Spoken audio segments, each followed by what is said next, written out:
Muy bien, buenas tardes de nuevo. Espero que hayan podido descansar un poquito, muchas horas de clase, pero bueno, está bien, así debe ser a su edad. Entonces seguimos.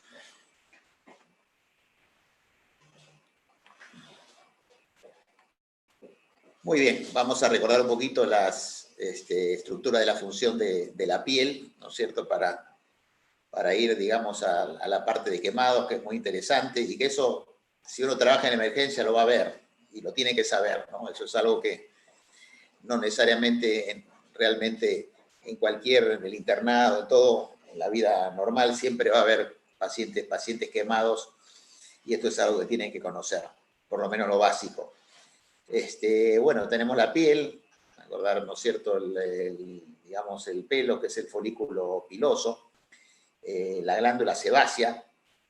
Quiero referir, es importante cuando decía, cuando es segundo grado, digamos, la quemadura de primer grado, ¿no es cierto?, que es la superficial, va en la epidermis nada más, puede llegar hasta la dermis, o en la epidermis queda toda la dermis, entonces prácticamente, como la dermis tiene muchos anexos, digamos, células epiteliales, esto, digamos, se recupera rápido, ¿no es cierto? Cuando es ya digamos, segundo superficial, digamos, es de que ha agarrado la epidermis, primer grado es que no ha llegado hasta la dermis. Segundo grado es que ha agarrado un poquito de la dermis, ¿no? Y tercer grado, segundo grado superficial es cuando va en la parte profunda de la dermis, ¿no? Y tercer grado es cuando ya ha agarrado toda la dermis, ¿no? En un segundo grado profundo, ¿no es cierto?, toda digamos, repetilización se hace a través de los anexos, digamos, generalmente acá en los bordes del folículo piloso y la glándula sebácea, hay células epiteliales. Entonces, estas células epiteliales son las que hacen la regeneración, ¿no? Entonces, tenemos que dividir bien la epidermis, ¿no es cierto?, la dermis, la hipodermis, es de la grasa, los vasos están, ¿no?, están acá la vascularización en la hipodermis, de ahí van a la dermis. Y bueno, tenemos los vasos capilares, el músculo, la grasa, etcétera, ¿no? Las terminaciones nerviosas libres. Bueno, la epidermis se renueva, sabemos, cada 15 a 30 días. Tenemos la dermis, la segunda capa y la hipodermis. Entonces, primer grado de quemaduras, es decir, dentro del epidermis, segundo grado superficial, que agarra un poco de dermis y lo demás profundo.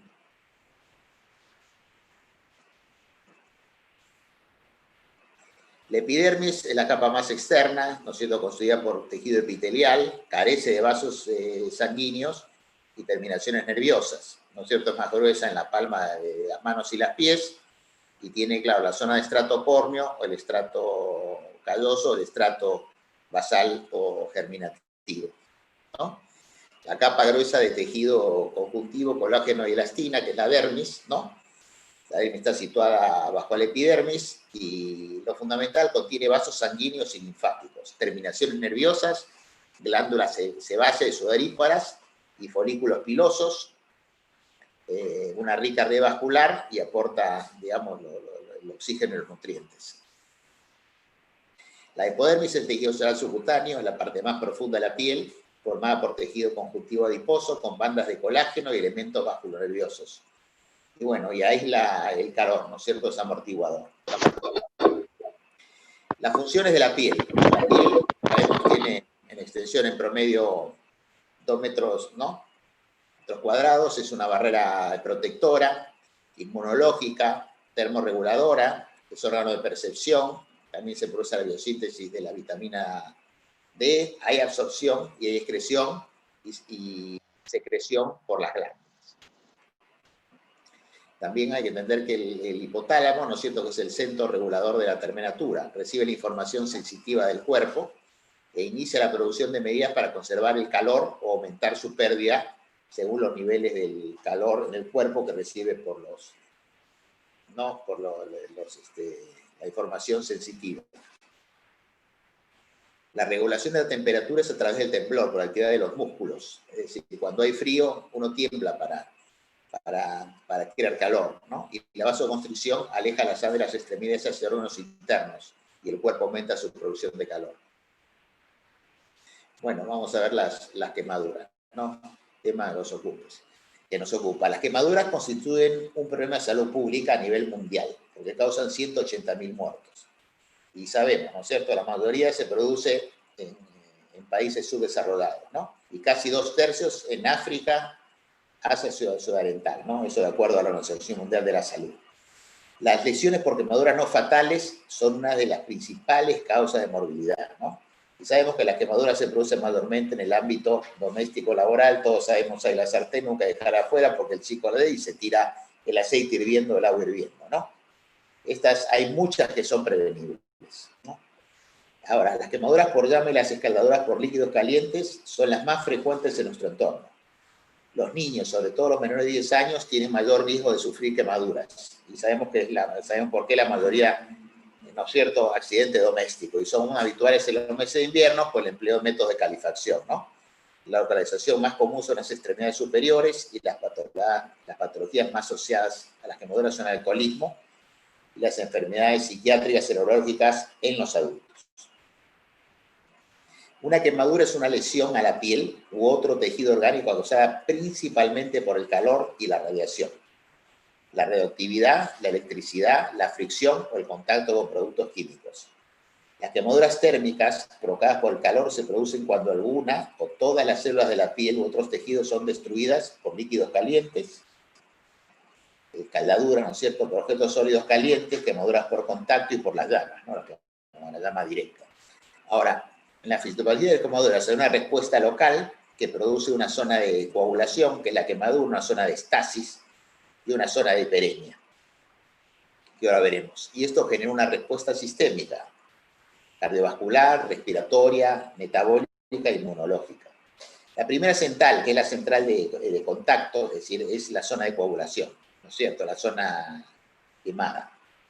Alrededor, ¿no es cierto?, hay una zona de estasis, ¿no? Y luego hay una zona de hiperemia. La zona de coagulación es la más cercana a la fuente de calor y según lo evidenciado por los vasos sanguíneos coagulados y trombosados. La zona de estesis es alrededor de la coagulación y se caracteriza por una, como estasis, lo dice el nombre, una disminución del flujo sanguíneo. Y la zona periférica o alrededor de la quemadura hay un aumento del flujo sanguíneo.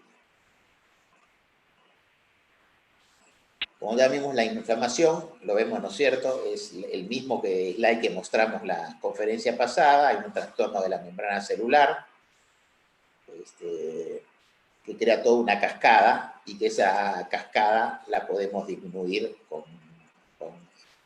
digamos, frenando los factores inflamatorios.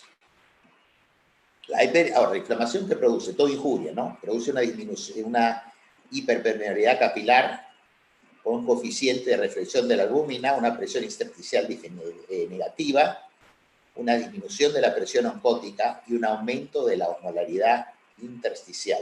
Entonces eso produce, obviamente, una salida del agua del componente vascular, ¿no?, o sea, el intersticial.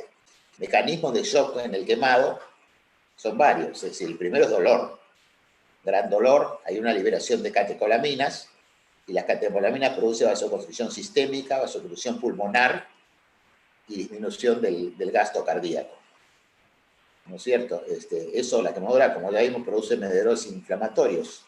Mediadores inflamatorios producen, ¿no es cierto?, la vasoconstricción periférica, lo que mencionamos, y también produce daño pulmonar.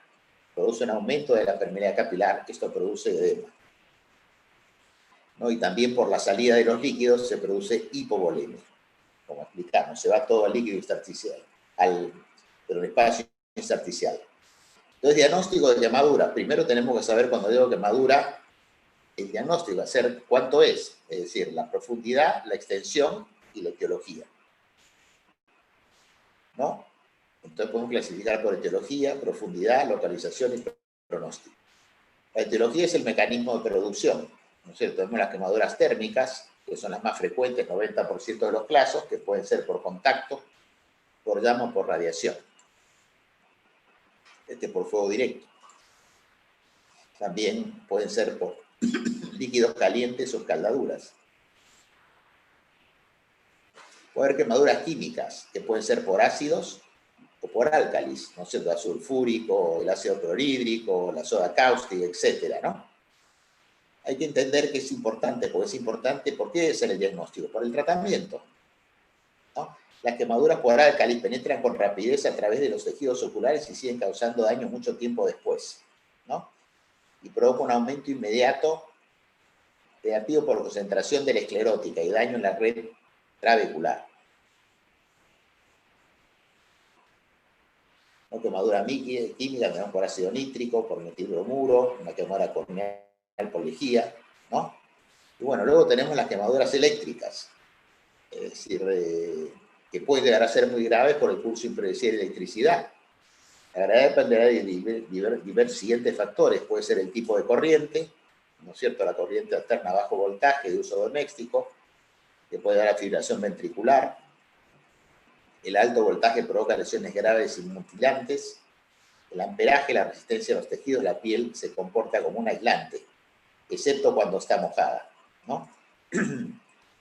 Trayecto de la corriente, mayor riesgo de la lesión cardíaca en aquellas quemaduras con el ojo longitudinal, ¿no? Mano-pie. Ya tenemos algunas quemaduras eléctricas, que las quemaduras eléctricas tienen la herida de entrada y también la herida de salida, ¿no? Y al medio todo lo que puede dañar. Quemaduras por flash eléctrico cuando no existe un paso de corriente a través del organismo, al producirse un cortocircuito, ¿no? Esto, el problema es que genera corrientes muy altas, de muy corta duración. La lesión es bastante superficial, afectar a servicios corporales expuestas, cara a manos. Es posible que en estos casos la aparición de afectación corneal, queratitis actínica, en ocasiones se asocia a quemaduras térmicas al prenderse la ropa del accidentado, ¿no?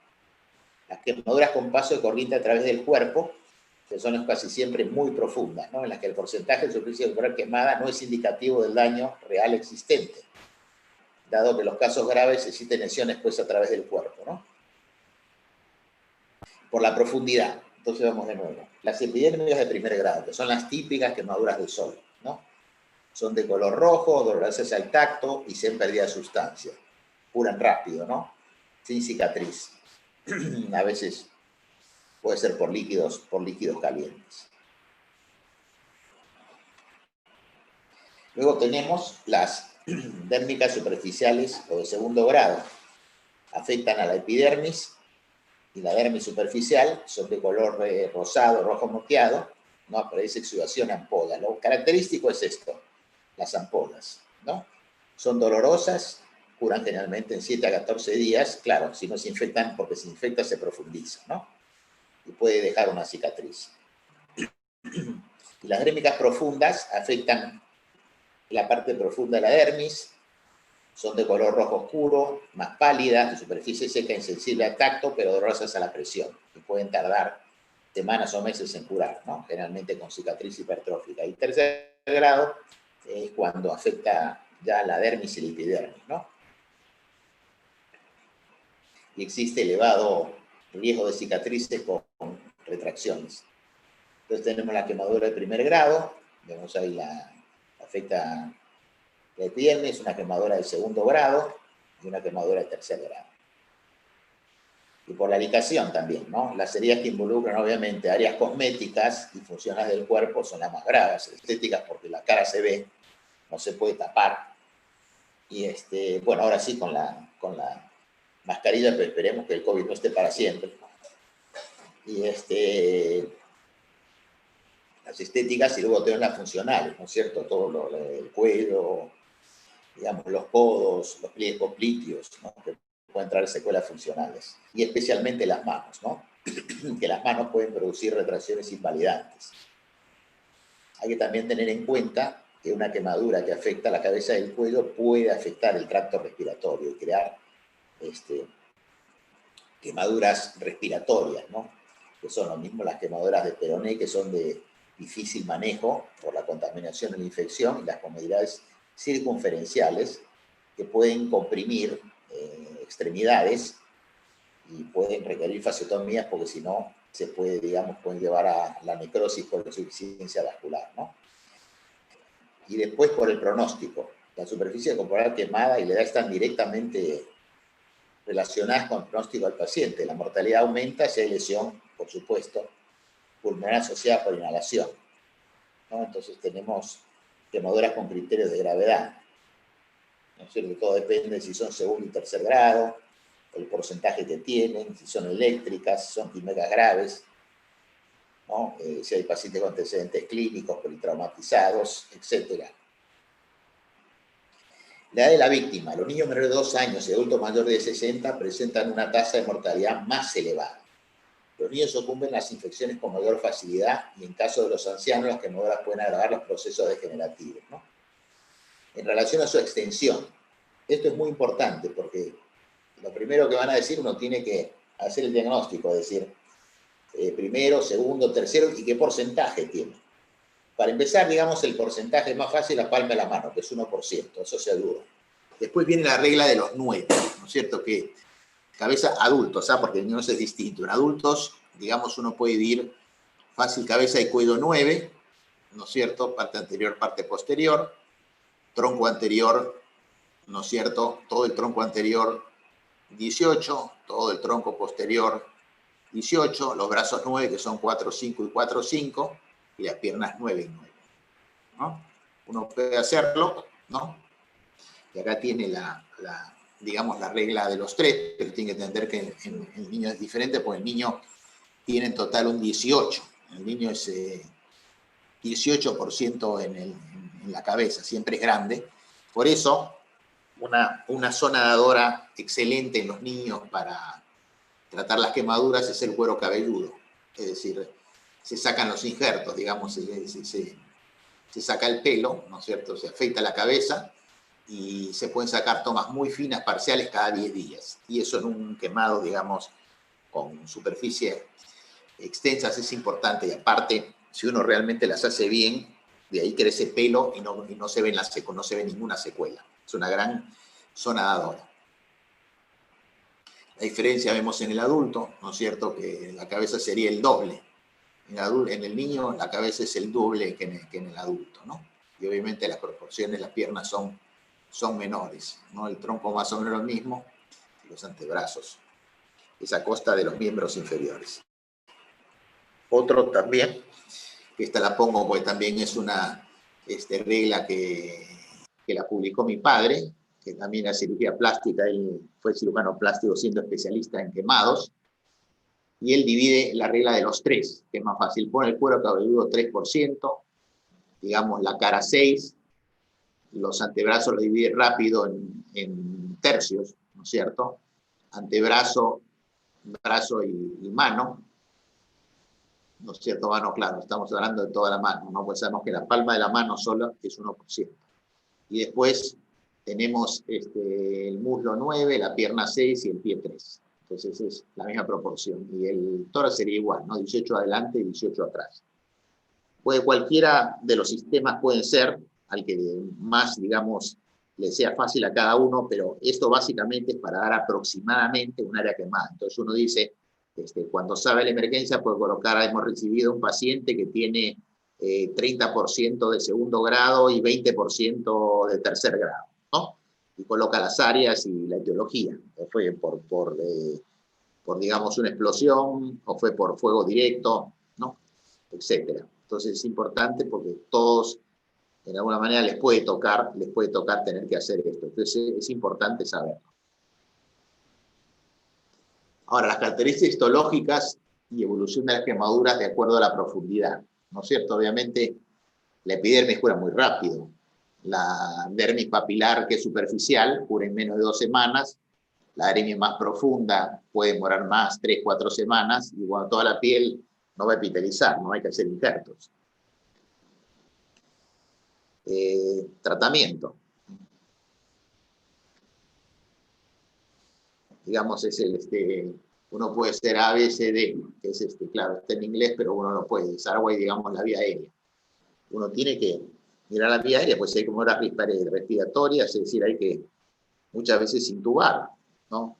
Hacer la traqueotomía, porque si no el paciente no puede respirar.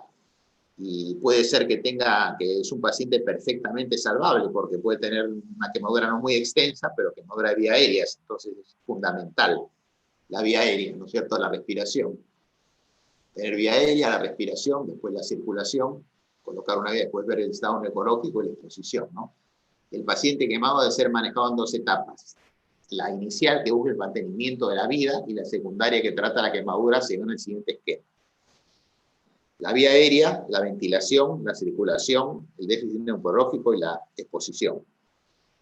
Hay que hacer una historia clínica, el examen de la quemadura y el tratamiento básico inicial. ¿No? Criterio de hospitalización. Los niños de primer y segundo grado, más del 10, tienen que ser hospitalizados. Y más del 2 si son de tercer grado. Los menores de 2 años, ¿no es cierto? El adulto, perdón, esto es para niños, ¿no es cierto? Para adultos, primer y segundo grado, cuando tienen más de un 15% de primer y segundo grado, o cuando tienen más de un 5% de tercer grado.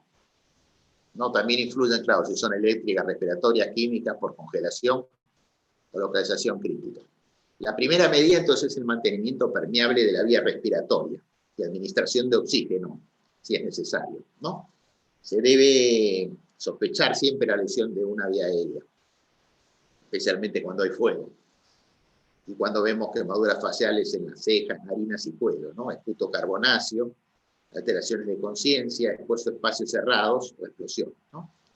Y lo que hay que administrar es 100%, ¿no? Y si existe edema de la vía aérea, intubación o traqueotomía. Tratamiento, lo importante es colocar, claro, una vía, un suero. Entonces, si uno sabe que el paciente está perdiendo líquido rápidamente, porque todo el líquido se va del vascular al intersticial, al espacio intersticial, una correcta reposición hidroelectrolítica. Pero ¿cuánto uno tiene que reponer? Bueno, la más famosa, que puede ser más fácil, la fórmula de Parkland, que es una reposición de líquido en las primeras 24 horas, que creo que la vieron, mucho de esto lo han visto con el doctor Lizarazo, pero está bien porque esto nos ayuda a refrescar, ¿no? Siempre, que son 4 mililitros por kilo de peso, ¿no? Por porcentaje de área quemada. Simple. 4 mililitros por cada kilo de peso y por cada porcentaje de superficie quemada. Y en las primeras 8 horas se coloca el 50% y el otro restante en las siguientes 16 horas, ¿no? Acá hay hidratación. En adultos, si hay quemaduras de 20, y en los niños, si hay más de 15, hay que hidratar. Eso es fundamental. En las quemaduras eléctricas vamos a hacer hemocronómetros en orina, y claro, todo esto se ve con una diuresis, es decir, si la diuresis es muy grande, entonces podemos bajar un poquitito. Y si es muy corta, tenemos que seguir aumentando los líquidos, ¿no? La diuresis es la que nos da el signo de si estamos, digamos, colocando más líquido que necesitamos o menos líquido, ¿no? Complicaciones pueden ser renales, porque va a haber de situación hidroelectrolítica, cromógenos en la orina, ¿no es cierto? Hay gran destrucción muscular y puede haber taponamiento renal, especialmente las quemaduras eléctricas, y las muy profundas o graves, ¿no? Entonces uno ahí puede forzar diuresis con una calización de la orina y diuréticos osmóticos. También puede haber complicaciones digestivas, ¿no es cierto? Al estrés traumático térmico puede haber un milio, ¿no? Pero que esta se dé generalmente espontáneamente o puede reaparecer acompañando una sepsis, ¿no? Hay muy frecuentemente también hemorragia gastrointestinal y generalmente de presentación subclínica, siempre hay que dar antiácidos, y también puede haber ictericia, ¿no? Especialmente en pacientes asociados a sepsis. Las injurias por inhalación, que es una lesión química del aparato respiratorio, de los productos de la combustión, una lesión de las vías respiratorias, no una lesión de las inferiores, puede haber neumonía, ¿no? Puede haber intoxicación por monóxido de carbono, edema pulmonar, por descompensación cardíaca, por exceso sobrecarga de volumen. Y puede también haber una embolia pulmonar, coágulo migratorio de zonas pélvicas o extremidades inferiores. La sepsis, hay que monitorizar con cultivo de gramo por tejido, ¿no es cierto? Es muy importante.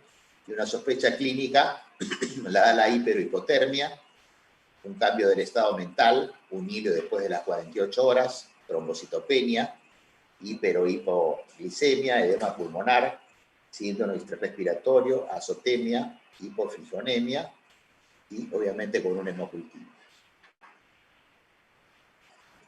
Las contracciones de herida y cicatrices hipertróficas, es decir, hay que usar uso de férula, medicina física, ¿no? Etc.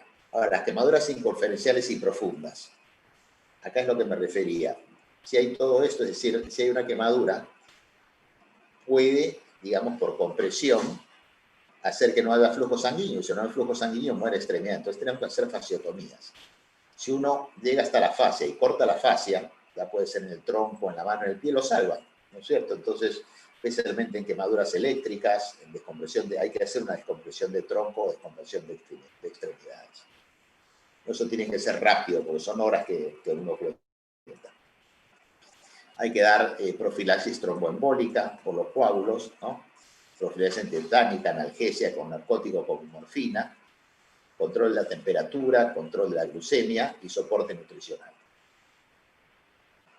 En los cuadros respiratorios, ¿no es cierto?, que se pueden dar, pulmonaciones muy importantes, también los cuidados locales, en quemaduras de primer grado, hay que dar una hidratación abundante de la piel varias veces al día, evitar ropas ajustadas que arrastren la piel, ¿no? Quemadura de segundo grado, enfriamiento de la quemadura, hay que aplicar apósitos de cura en ambiente húmedo, hidrogeles, mallas, hidrocoloides, mallas de silicona, apósitos de plata. Hay muchas maneras de tratarlo, ¿no? Y también cumplirán sobre todo una función de compartibilidad, pero no deben adherirse al lecho ni doler a la retirada. Y deben evitar la evaporación y tener la capacidad de absorción de exudados. Quemadores de segundo grado son los mismos criterios, ¿no?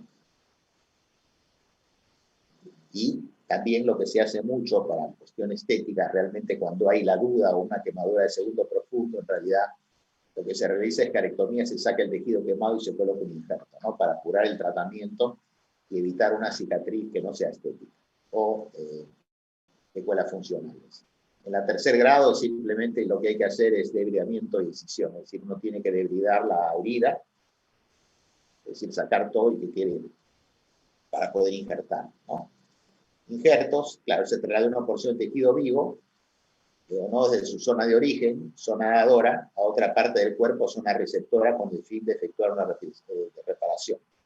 La zona donde se saca el injerto es la zona dadora, y la zona donde se recibe es la zona receptora. Los injertos previenen las infecciones, preservan el tejido de la anulación y disminuyen las pérdidas de agua por erosión, conservan la función articular y disminuyen el dolor. Autoinjerto, ya vimos el mismo paciente. Hizo injerto de gemelos univitelinos. Es raro esto. Es raro, porque generalmente no me pregunten por qué, pero a veces cuando se queman, se queman los dos. Pero a veces entonces uno le puede ayudar al otro, ¿no? Hominjerto es de donantes vivos y alminjerto es de donantes muertos. Un injerto de donante vivo de piel de cadáver, esto se usa muy raramente ya, pero digamos, hace muchos años que no había otros elementos, realmente ayudaba a que la gente se salve. El alminjerto, que era de donantes muertos, y el seminjerto, que es de animales. Tipos de injertos, ¿no? Puede ser parcial, cuando es solamente, digamos, la epidermis y la dermis papilar, es decir, de tal manera que le queda la dermis reticular y la zona puede cicatrizar directamente, que es lo que tiene que hacer, ¿no? Pueden ser más finos o más gruesos, y estos a su vez, para cubrir más extensión, pueden ser más dados. Es un equipo especial.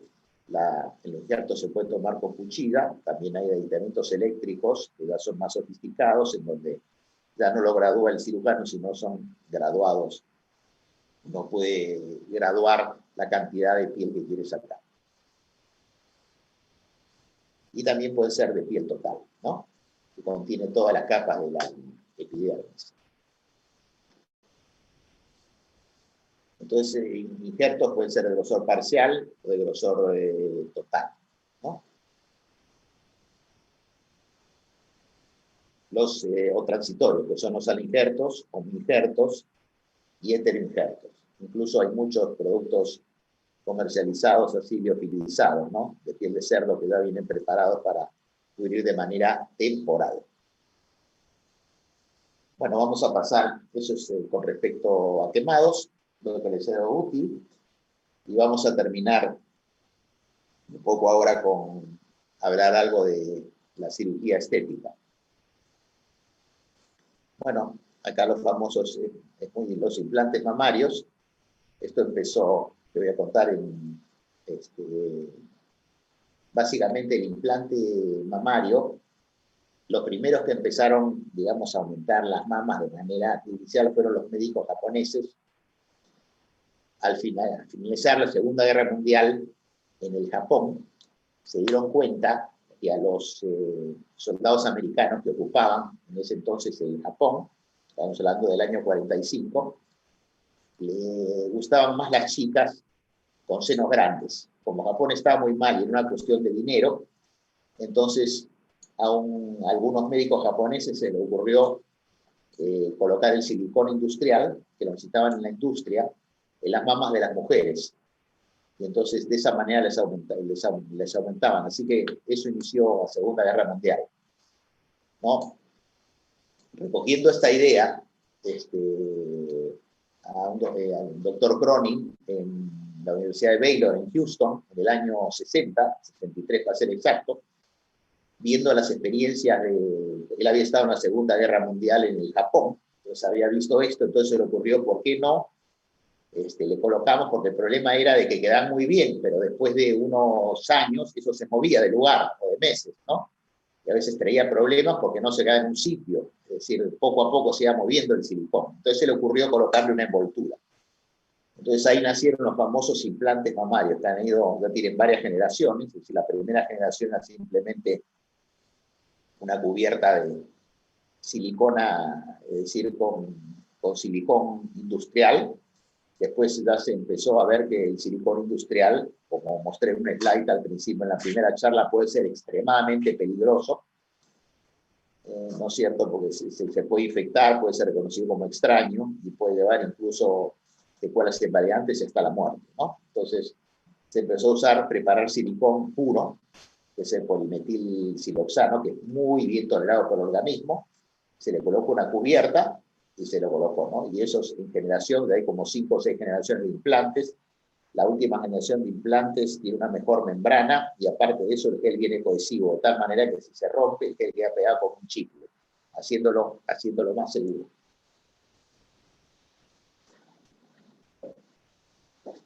Acá tenemos, digamos, un poco de anatomía, cómo se hace. El implante se puede colocar en dos bolsillos. Se puede colocar debajo de la glándula mamaria, un programa que se llama retromamario, ¿no? O se puede colocar debajo del músculo, ¿no? Que es retromuscular. Retromamario y retromuscular. ¿Y por qué vía se puede aplicar? Se puede colocar por vía axilar, se puede colocar por vía peroneal, o se puede colocar por vía submamaria. Estas son las 3 vías de localización de acuerdo a la preferencia del cirujano o de la paciente. En algunos casos, ¿no es cierto?, de aumento de mamas antes y después, y le coloco esto porque es la operación prácticamente número 1 en el mundo.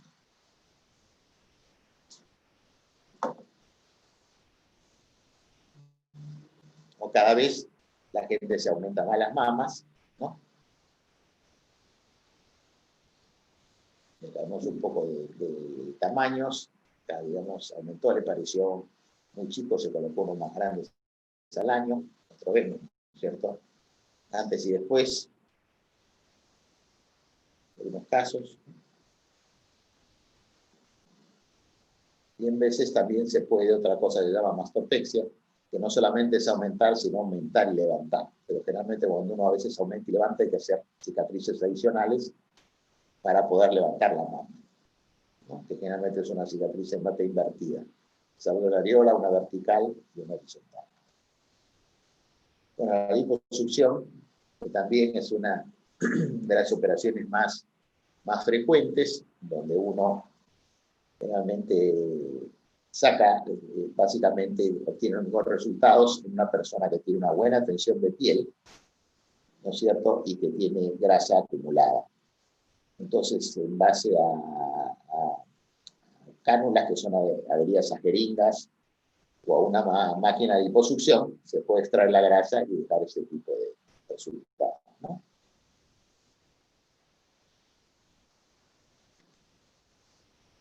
Un poco, esta es la famosa difusión. El paciente ideal para operar es un paciente con textura normal, con una buena tensión de piel. No es para adelgazar, para adelgazar hay otras técnicas, ¿no? Obviamente en un primer dieta y ejercicio, y ya si son obesidades, morbos y todo demás, se puede hacer la cirugía bariátrica, ¿no? Y ya es otro tema. Sabemos algunos antes y después. Bueno, otra que fue la operación, digamos, realmente con la que nació la cirugía estética y se popularizó, ¿no? La cirugía plástica, la reconstructiva, se desarrolló mucho después de la Primera Guerra Mundial, porque que fue, digamos, todos sabemos, una carnicería, donde quedaron millones de pacientes con secuelas, ¿no? Entonces, ahí los cirujanos plásticos tuvieron que reparar después de la Primera Guerra Mundial, y hubo muchas secuelas en Europa, en Estados Unidos, incluso en Latinoamérica, que empezaron a desarrollar las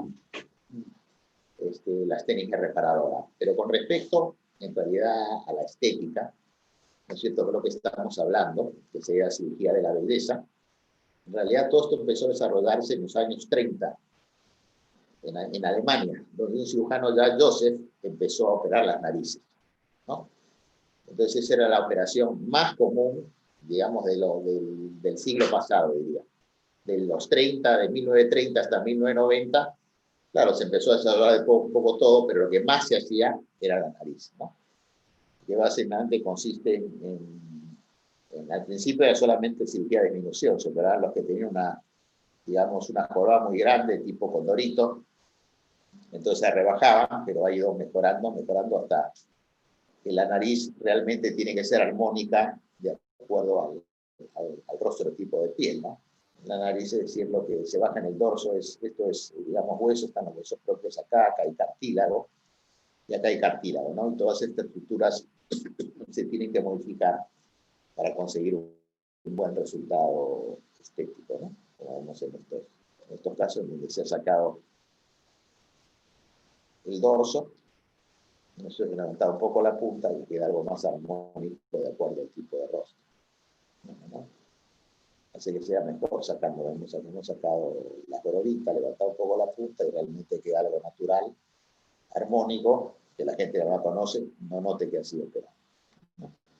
Eso es lo ideal en otros casos. Después, la que se llama rinoplastia secundaria, que es muy común a las pacientes que han sido mal operadas. Entonces, cuando ya han tenido 1, 2, 3 operaciones, se llama rinoplastia secundaria. Y es algo importante en base a que también hay muchos no especialistas que no están preparados para operar. Entonces, bien, ahora, eso no quiere decir que un especialista no pueda tener problemas, pero generalmente no son problemas serios porque no hay tanta alteración anatómica. Cuando no son, digamos, especialistas, entonces dan problemas más difíciles. Por ejemplo, acá han acortado por la nariz, ¿no? Entonces uno tiene que elongar esto, no tiene que...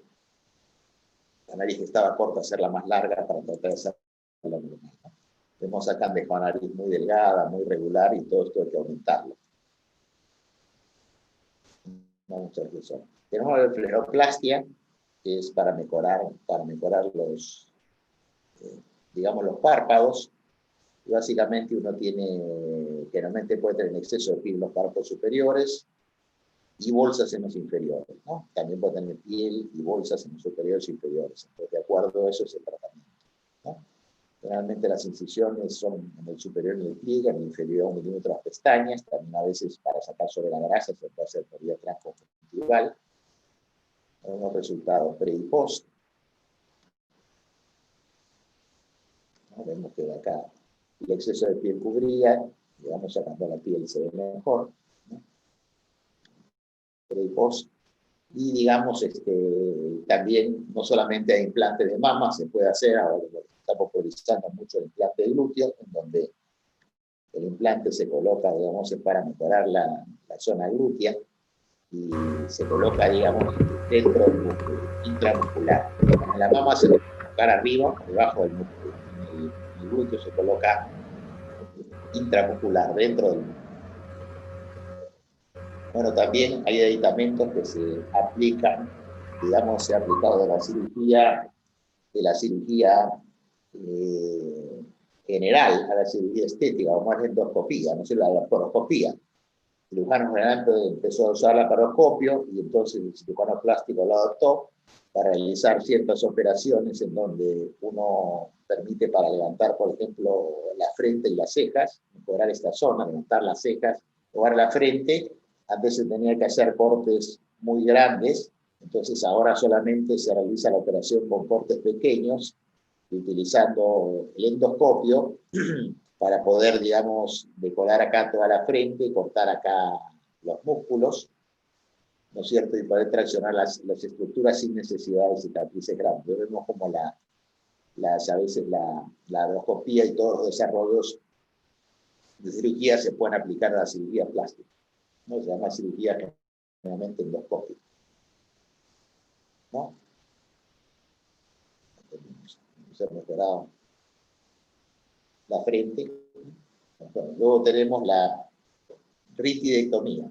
La ritidectomía, o el famoso facelift, es la cirugía del estiramiento o reconocimiento facial, cuando uno, por la edad, digamos, uno envejece, los tejidos van cayendo, se pierde grasa, digamos, el hueso disminuye, las estructuras, los ligamentos se relajan, y entonces estas estructuras caen, ¿no?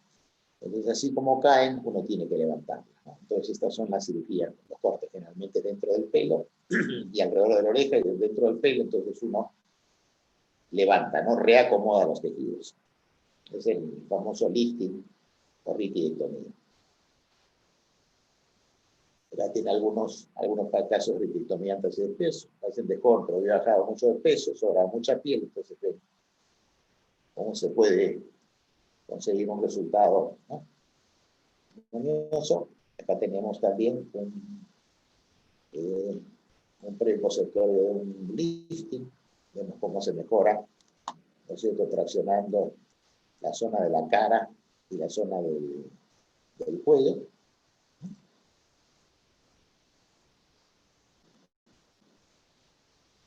Ya vemos antes y después, cómo se tracciona hacia arriba y cómo mejora. Es decir, se rejuvenece. Esta es operación de la nariz, sería una operación de cambio, porque cambia la nariz, está en el medio de la cara. Las operaciones de lifting son operaciones de rejuvenecimiento, ¿no? Rejuvenecimiento facial.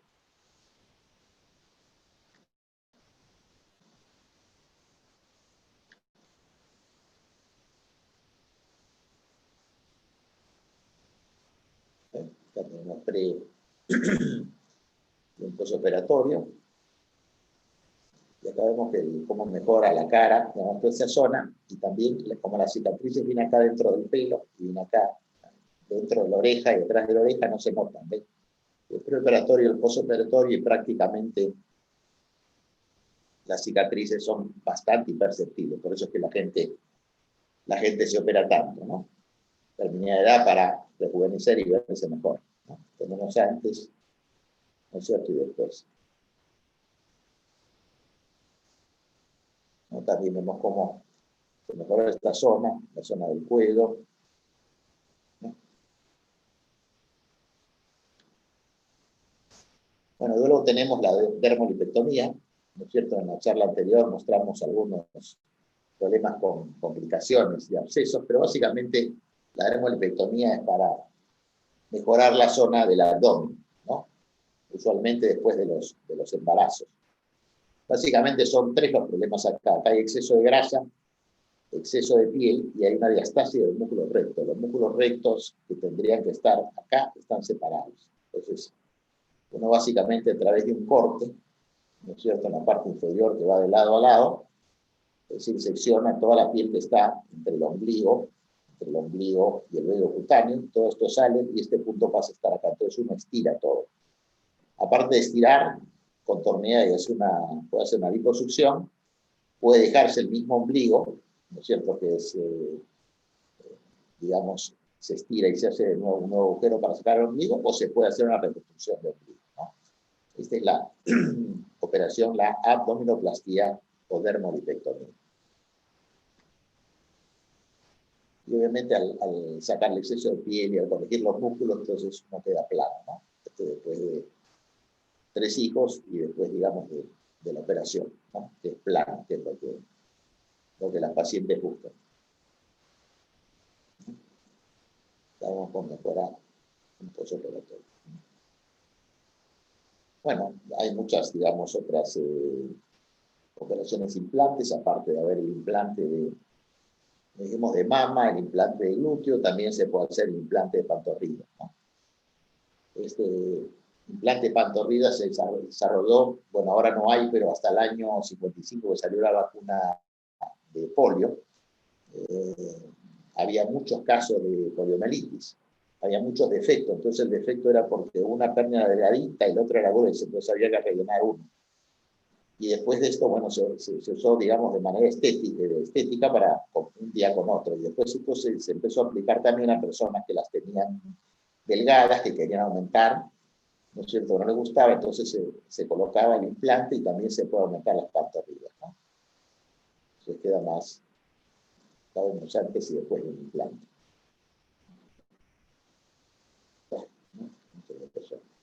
Bueno, hemos extendido bastante. Quiero agradecerles por la atención. Es una, nada más, foto de hace 30 años, tenía homenaje a mi padre, ¿no? Acá estoy yo hace unos cuantos años joven, mi hermano, y la última foto que vemos con mi padre vivo en el año 92, que también era cirujano plástico, ¿no? Y profesor. Entonces, muchas gracias por la atención y, por favor, quedo dispuesto, porque ha habido tiempo, hemos terminado antes del tiempo propuesto, y encantado de responder algunas preguntas o aclarar algunas dudas, ¿no? Para eso estamos.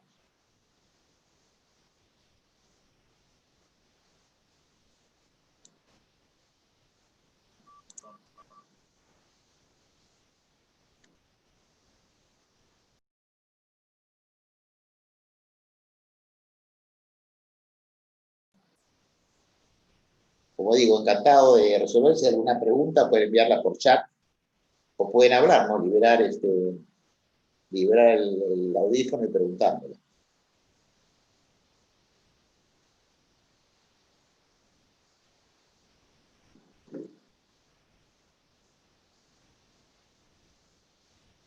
Buena pregunta. A ver, Jesús me pregunta si hay alguna diferencia entre una rinoplastía hecha por un cirujano plástico y un otorrino. Bueno, hay muchas especialidades, digamos, que se superponen, ¿no es cierto? En realidad, tanto un plástico puede, digamos, aprender a hacer, digamos, operar una nariz, hacer la parte respiratoria del otorrino, como un otorrino puede aprender la plástica. Son factibles, ¿no? Entonces depende de cada cirujano. En nuestro caso, nosotros preferimos, salvo que sea algo muy sencillo, que la parte respiratoria lo haga un otorrino y nosotros hacer toda la parte estética, digamos, lo que se ve. Pero si hay un septum muy desviado, unos corretes muy hipertrofiados, pero ¿cómo se llama? No hay ningún problema que los haga otorrino. Ahora, como digo, estas son áreas a veces de superposición, porque yo he visto muchos otorrinos que operan muy bien estética, ¿no? Y otros plásticos que también hacen otorrino. Mientras uno se quede a ese nivel, a mi juicio, no hay problema. El problema es cuando un otorrino quiere entrar a otras operaciones faciales, ¿no es cierto?, como lifting, orejas, para lo cual no ha sido preparado, ¿no? Pero, digamos, eso es lo que puedo decir. Depende mucho, mucho del cirujano. En mi caso personal, como digo, yo me dedico a la parte estética nada más y dejo la parte funcional y respiratoria a un otorrino.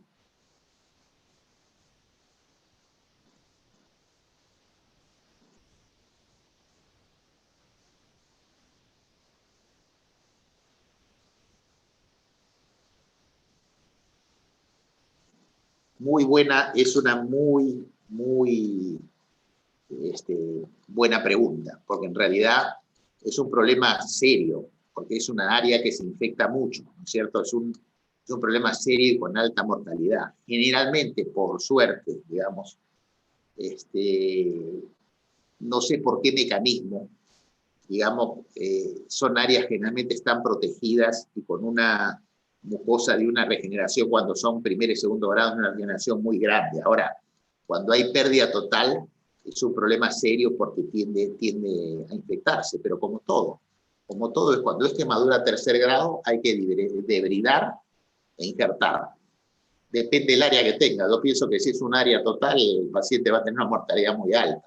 Si es un área parcial, es decir, se puede reconstruir, es decir, hay que sacar todo el tejido necrótico, que se puede hacer colgajos de las zonas vecinas, ¿no es cierto? Es muy fácil, pero eso generalmente se hace en un segundo tiempo, una vez que uno ha estabilizado al paciente.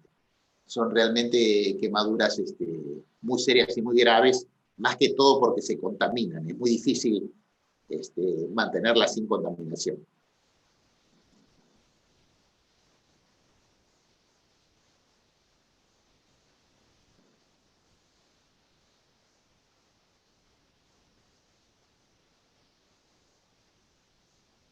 Claro, por supuesto que hay que cuidar, básicamente, en realidad, claro que hay que cuidar a los riñones, pero digamos, el riñón sano está preparado, digamos, para soportar una gran diuresis. Así que en realidad es preferible, ¿no es cierto?, en ese sentido, tener un pequeño problema, digamos, renal y no tener que no va a ser, ¿no es cierto?, mortal, ¿no es cierto?, que tener digamos, una excesiva diuresis. En realidad lo que tenemos que conseguir, mientras haya más de 30 milímetros por hora en la diuresis es adecuada, y eso es lo que tenemos que conseguir. El gran problema a veces es las quemaduras eléctricas, que se genera mucha mioglobina, ¿no? En donde es una mioglobinuria que puede tapar los túbulos renales. Entonces ahí hay que aumentar incluso la diuresis. Pero en realidad yo diría que no hay problema, en mi opinión, con la diuresis, al contrario, hay que conseguir es preferible, si uno se equivoca, es preferible equivocarse a tener una gran diuresis que a tener una pequeña diuresis, que ahí es donde sí se puede dañar los riñones.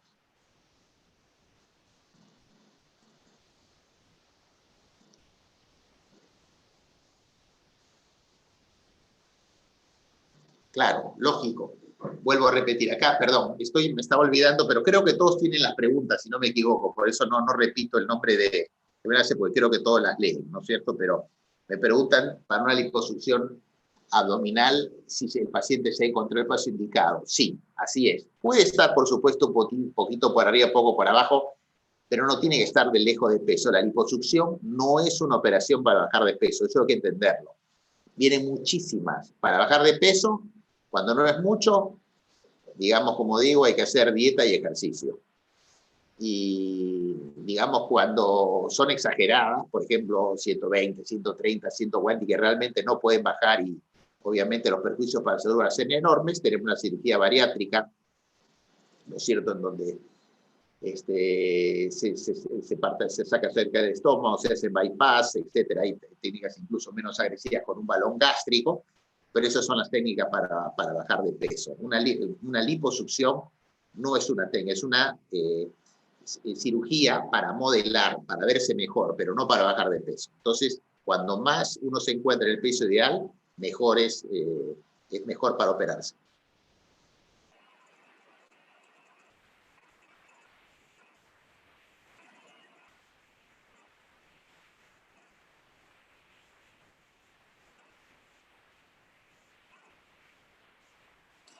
Bueno, referir mientras preparan la otra pregunta, lo que quiero decirle es que hubo una época, digamos que en los 90, a finales del siglo pasado, que se popularizó la liposucción para bajar de peso. Y había cirujanos que empezaron a sacar 10, 15, llegaron hasta 20 litros, ¿no?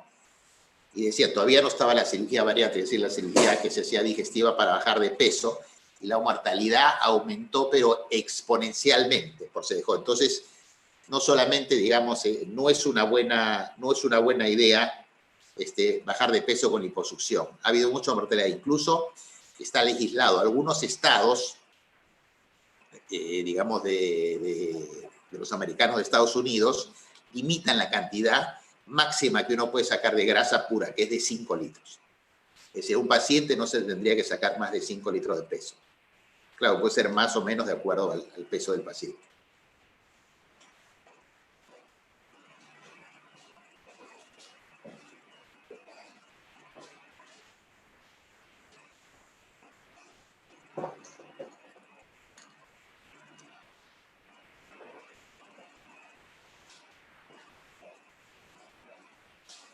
Bueno, lo ideal para corregirla, como lo dije, me preguntan la edad más recomendada para realizar una intervención del labio leporino.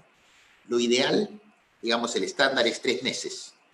3 meses, una regla de los 10, es decir, 10 libras de peso, pues americana, ¿no? 10 libras de peso, una hemoglobina de 10 y, digamos, las 10 semanas, ¿no?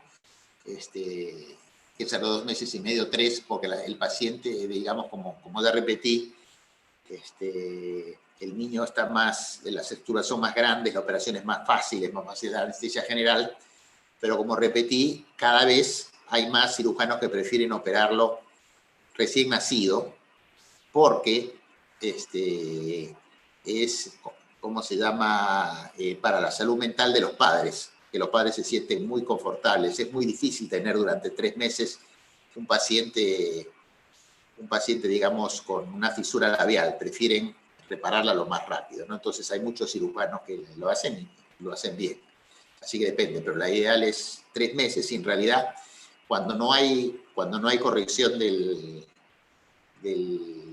cuando no hay fisura, digamos, palatina, todo incluso se puede esperar más, ¿no? Hay muchos pacientes que no se operan por razones económicas o geográficas, que le hemos operado a más edad, como han visto en las fotos, y es más fácil porque son más grandes, ¿no? Y uno incluso puede obtener un mejor resultado, pero obviamente cuando antes uno lo opere es mejor, digamos, para que se vea y para que crezca de la manera más normal posible.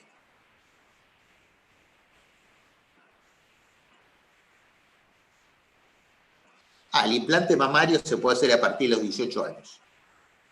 Que uno es adulta y entiende bien lo que se está haciendo, ¿no? No se recomienda hacer, y por otra parte no hay un desarrollo mamario completo. Entonces es preferible hacerlo a partir de los 18 años.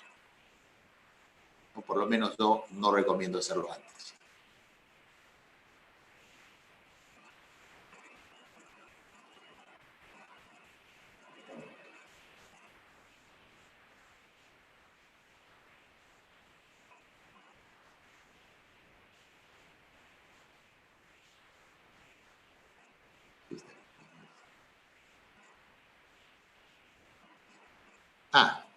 En varones con ginecomastia, en realidad les afecta psicológicamente mucho, y yo diría que se puede realizar antes, ¿no es cierto? Si tiene una gran afectación, son ginecomastias grandes, se pueden hacer a los, digamos, 13, 14, 15 años. Por eso es algo distinto. Es decir, la afectación psicológica, digamos, es muy grande, especialmente en los varones.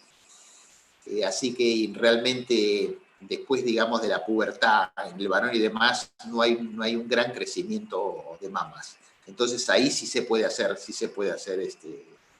la cirugía anterior, incluso aunque después, digamos, crezca un poco, pero bueno, no importa sacar mayormente la glándula mamaria, es decir, impide que estéticamente y también psicológicamente se vea afectado.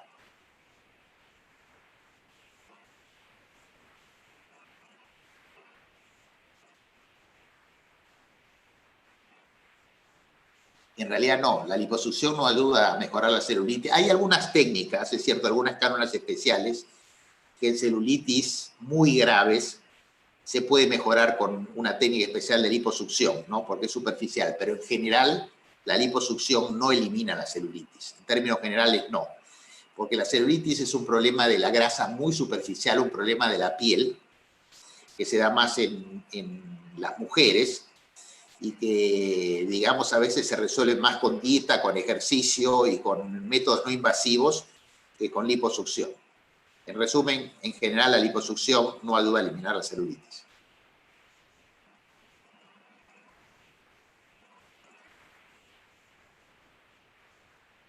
En realidad no, porque el implante no afecta a la lactancia materna.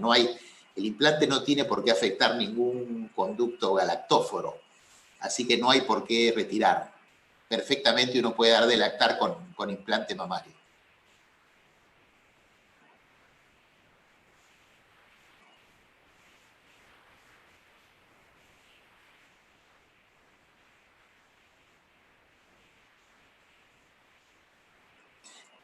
Buena pregunta. Me preguntan cada cuánto se hacen los cambios de implantes. La respuesta es esta. Los implantes, las compañías lo garantizan por 10 años y recomiendan cambiarlo cada 10 años.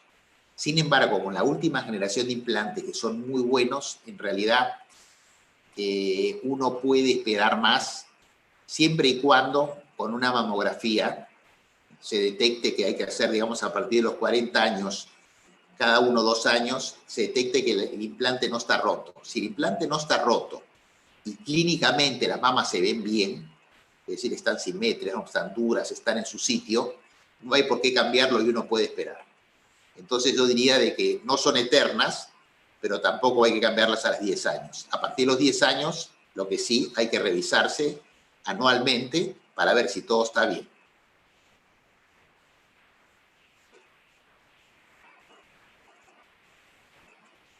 Bueno, me pregunta la ventaja de una lipotransferencia y un implante. Yo me imagino que es lipotransferencia a la mama.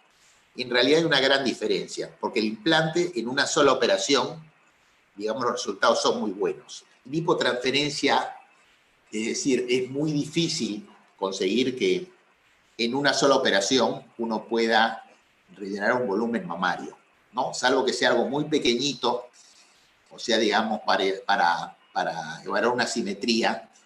Al momento actual, la lipotransferencia no es, digamos, una alternativa a los implantes de mama. Sí se emplean en muchos casos cuando, por ejemplo, ha habido problemas con los implantes o hay fobia a los implantes o no quiere utilizar implantes, digamos, o hay pequeñas asimetrías, entonces uno puede hacer lipotransferencia, hacer una liposucción, preparar la grasa y colocarla en la mama.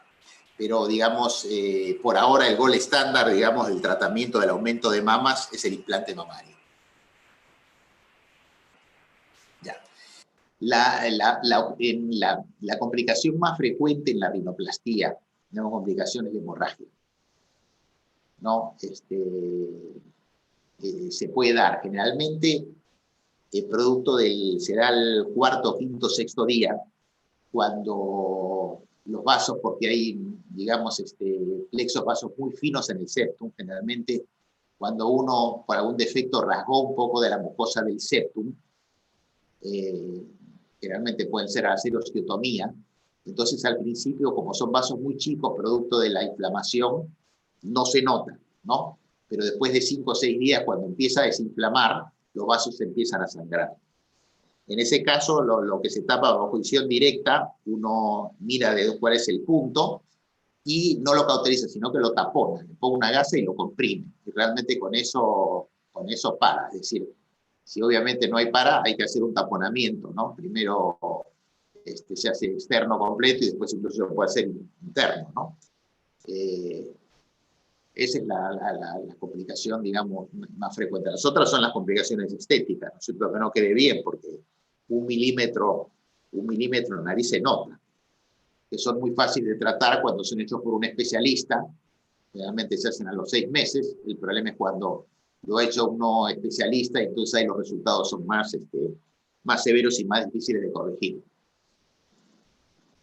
Me preguntan, es una buena pregunta, ¿el implante puede ser? La verdad es esta. Durante muchos años se hicieron muchos estudios y no había ningún tipo de relación entre el implante mamario y el cáncer de mama. Pero hace unos años sí la hay. Es un cáncer que no es muy agresivo, que tiene tratamiento medicamentoso, que es un linfoma de células gigantes, que se produce en las cápsulas de los implantes, pero que es extremadamente raro. Es decir, no pasan de 1000 casos y hay varios millones de implantes trasplantados. Entonces, la posibilidad de tener un linfoma de células gigantes es rara. ¿no es cierto? Es rara, existe pero es rara. Y aparte de eso, la buena suerte para todas las mujeres que quieren colocarse implante de mama es que solo se da en cierto tipo de implante, que son los implantes altamente texturizados o los de poliuretano, no se da en los lisos. Entonces, si uno se pone implantes lisos, la probabilidad que tenga es más todavía rara, ¿no? Creo que hay, no pasan de 20 los que se han descrito con implantes lisos.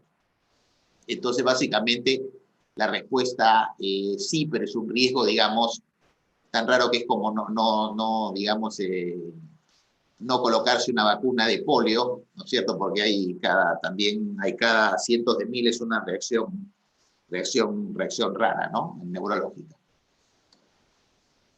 Me preguntan cuál es la diferencia. Sí, una diferencia bastante. La liposucción, como el término lo dice, es extracción de grasa.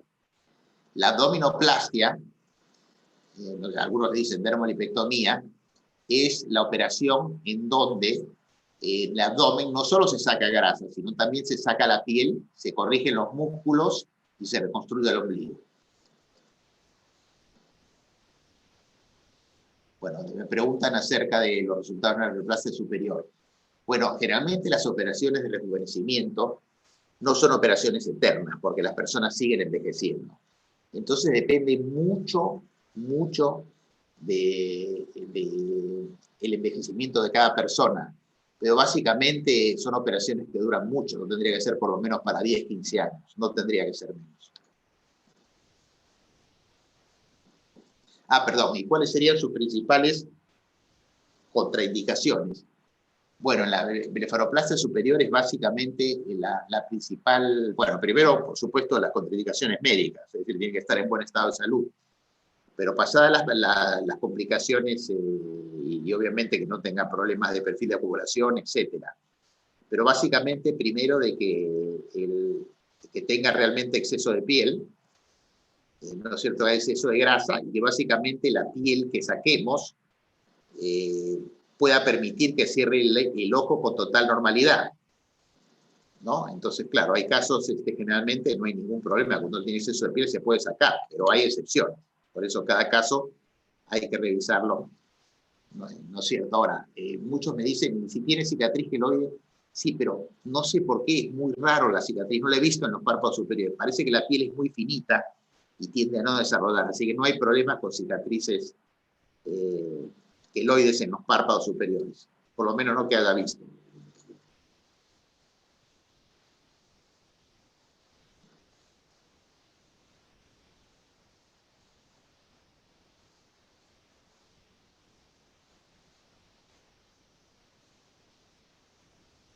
Buena pregunta. Están mejorando la pregunta. Bueno, me preguntan, primero voy a explicar qué es encapsulamiento. Me preguntan las probabilidades que se produzca encapsulamiento. Es así. Los implantes mamarios son muy bien tolerados por el organismo, pero son reconocidos como extraños. Entonces, el organismo trata de aislarlo, y para aislarlo le forma una membrana alrededor del implante. Esa membrana se llama cápsula, que la hacen todos los implantes, todos, el 100%. Ahora, por motivos que se desconocen, hay varias hipótesis. La masa aceptada es infecciosa, pero en realidad es una hipótesis. Lo único que se sabe es que hay algo que desarrolla una cascada inflamatoria, porque generalmente es unilateral. Entonces, por motivos que se desconocen, esa cascada inflamatoria produce que la cápsula se retraiga. En grados leves, simplemente va a colocar la prótesis un poco más dura. Entonces, a veces la paciente ni se da cuenta, pero en casos severos puede deformar la mama e incluso doler, ¿no? Cuando son leves tiene tratamiento médico, cuando son severas definitivamente hay tratamiento quirúrgico, ¿no? Eso se trata, hay cómo corregirlo.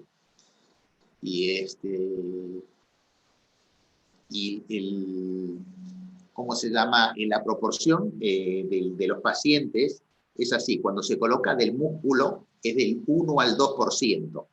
Cuando se coloca por encima del músculo, es decir, retromamarios, puede ir hasta el 8%, 10%, pero depende de los años.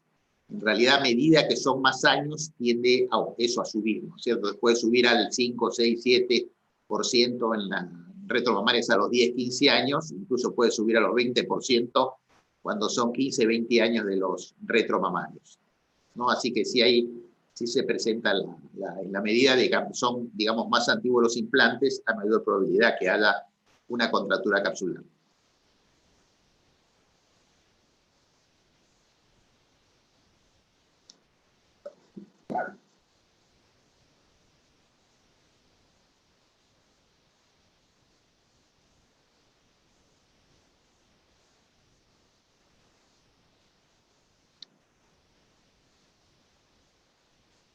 Bueno, vamos a explicar, es una buena pregunta. Para un levantamiento de mamas, ¿qué es más recomendable? ¿Una mastopexia o un implante de mamas?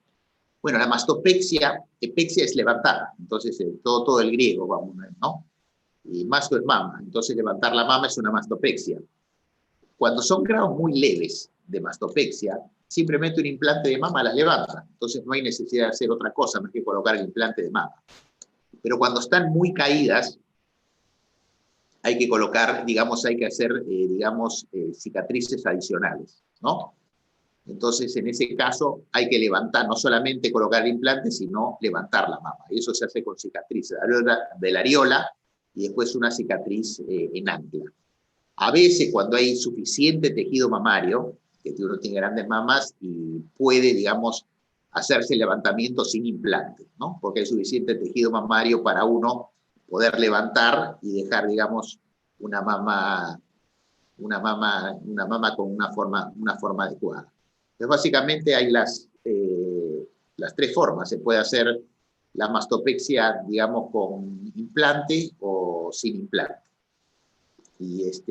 O puede hacerse también, digamos, mixta, ¿no?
Bueno, ¿alguna otra preguntita? ¿Alguna edad? Encantado.